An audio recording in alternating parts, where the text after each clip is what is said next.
We are here today to authoritatively express that President Trump did not commit an insurrection. And calls any of us an insurrectionist is a liar, and you do not deserve the power that you possess. Shame on you. You know what I love about this, watching where President Trump is at in the polls? I love it because it shows the American people don't trust you guys. And they shouldn't, because you guys are full of it and everybody knows it. You want to talk about inciting violence, inciting an insurrection. You want to talk about the ideas of promoting violence. Well, right here, you've got Kamala Harris, who is actually trying to raise funds for the very people who are setting fire to our cities in 20... Government officials who are engaging in this extortion should be downright ashamed of themselves. All of the bogus cases against President Trump are plain and simple election interference. About Section 3 of the 14th Amendment as they've attacked President Trump. What you're not looking at is Section 5 of the 14th Amendment that specifically in the Constitution gives the Congress the ability to act on this. Look at Section 5. And I will tell you, as we go through this, what we want a nation of the people, by the people, and for the people, rather than a nation of media, by media. He came down the escalator to announce that he was going to run, that they were worried and scared about that. They knew what could happen if he won. That's why they've spent years trying to destroy him personally, destroy his business, even destroy his family. The only thing that this guy did was disagree with the results of the election in 2020. He didn't call for violence. The fact is, President Trump had every right to peacefully contest the results of the 2020 election. Hillary Clinton did it. So did many of my Democratic colleagues in 2000, 2004, and 2016. The rules are clear and simple. They're written in Article 2, Section 1 of the Constitution and in the Electoral Count Act of 1887. That was in 2000. There was another ballot question. It was in Florida, and it was Bush versus Palm Beach County Canvassing Board. And in that decision, not a 5-4 decision, it was per curiam. It was the court. But the left wants you to look at the shiny object over here, what happened in January 6th. Because if you're not looking at that, you're looking at what's really happening.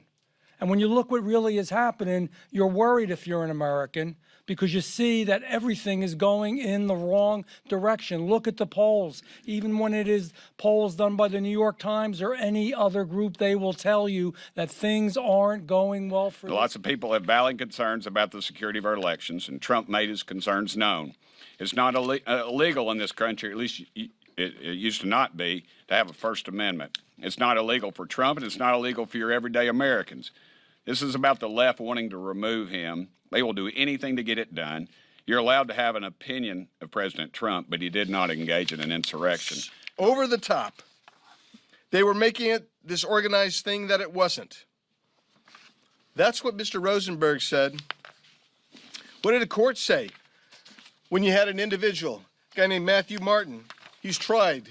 He just happened to be here, peacefully wandering around.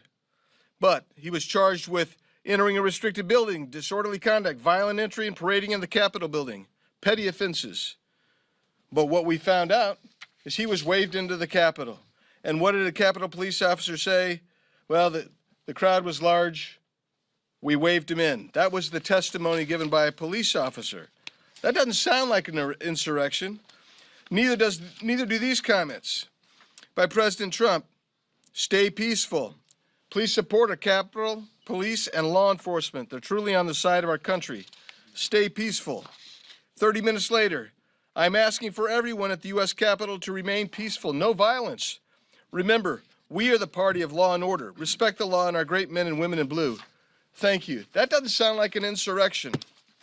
But you see, the left-wing media and the left wing in this country, they're out to not just make an example out of Trump. They want to make sure that anybody else that steps up, that has that America First agenda, that never get tired of winning, oh man, you're going to think about running for this position. Look at what we did to Trump. Look at what we did to his family. Look at what we did to regular Americans that just came up here to peacefully protest and express their opinion about an election.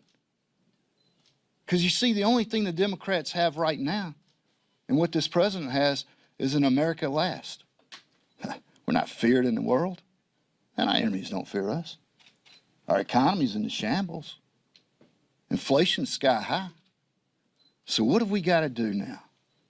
Got to keep Trump off that ballot. That's what we got to do, by any means necessary. You know how I know it wasn't an insurrection? Because he hasn't been charged with insurrection. And we can all see by the lawfare how he's facing up over 700 years in jail right now, how they've tried to destroy this man, destroy his businesses, that if they felt they had an inkling of a chance of convicting President Trump of jaywalking or insurrection, they would absolutely charge him. You know how else I know it's not an insurrection? Because this is the first insurrection in the history of the world where the people that were a part of it were unarmed. It's pretty hard to do if you walk around and see how many individuals are carrying firearms. All right. Last thing I want to say about how I know it's not an insurrection is because I actually listened to the words of the president. If you're trying to stoke an insurrection, you don't tell the people listening, hey, I want you to go over there peacefully and patriotically. All right? This is not an insurrection. What it is a party that's scared to death of this man because he's America first, and he's shown time and time again he's willing to bust up the swamp, and he continues to beat you like a drum. As President Donald Trump continues to dominate in the polls, extreme Democrats will stop at nothing in attempt to prevent President Donald Trump from returning to the White House, and the Democrats are shredding the Constitution in the process. Joe Biden claims that democracy is on the ballot, yet the American people know that it is Joe Biden and Democrats who are openly attacking democracy. I am honored to stand as an original co-sponsor on Congressman Gates' resolution that President Donald Trump did not engage in insurrection or rebellion against the United States. That is a fact. Rogue far-left Democrat operatives are attempting to use this lie to illegally take President Trump off the ballot. This week, the Supreme Court will begin arguments in Trump v. Anderson to determine if liberal activist judges have the right to erase Donald Trump from the ballot, steal the election, and the American people's right to elect our leaders. For the sake of American democracy, I am proud to fight for President Trump and the tens of millions of American patriots who face political persecution. We have to stand strong against this evil. There's a verse of scripture, Ephesians 6:12, and it says, "We wrestle not against flesh and blood, but against principalities and powers and rulers of this dark world." And we wrestle against spiritual wickedness in high places.